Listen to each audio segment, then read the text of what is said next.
35 ka pamilya na ang mibakwit sa San Nicolas Elementary School isip relocation site human sa clearing operation nga gipahigayon sa Kinalumsan River sa Dakbayan sa Sugbo. Tinguha sa maong clearing operation, mao ang pagsiguro nga luwas gikan sa peligro ang mga nanimuyo kilid sa sapa. Gibutyag ni Juanita Humaw-As nga 30 na katuig nga nagpuyo duol sa maong sapa nga nawala na ang iyang kabalaka kung magsugod ang pag-uwan sa Dakbayan. Oh, wala na, okay rin po. Kaya di naman kayo migro sa baha. Medikado magay ko dito, kaya gabaw na hina yung uwan. Baha mo ko na yun mang bro. Puyong uwan ba, nyala may kayo tugtog ba. Simbak ko lang ba, nanaskat yung tubig ha. Yun duya na. Para itong las na baha.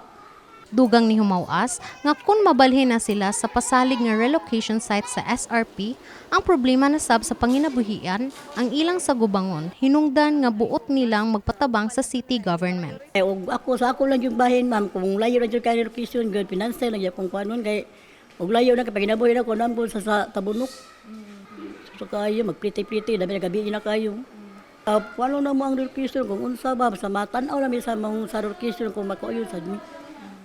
Gipahilo na ang mga bakwit sa unom ka classroom sa maong tunghaan ug nakadawat na og pasiunang tabang sa ilang temporaryo nga pag-star sa maong dapit. Apan 15 ka adlaw lamang sila nga magpuyo sa temporary relocation. Apan giklaro sa mga tinugyanan sa Quick Response Team nga andam ra ang kagamhanan sa Dakbayan sa Sugbo sa paghatag sa panginahanglanon sa mga bakwit. Sa pagkakaroon yun ma'am, wag yun sila pasagda sa atong mayor diri ma'am, labi na sa personal sa CCDRMO. Tagaan silang mapagkaon, mga room nga mahimutang sila sa ibak para dili sad sila maglisod, tubig, CR, kuan kanang uban pa mga para sa ilaha ma'am. Taliwa sa gipanghingusgan nga clearing operations sa kilid sa sapa dinhi sa barangay Mambaling, gipangguba na ang mga panimalay sa mga residente human nga nakadawat og 35,000 nga financial assistance gikan sa syudad.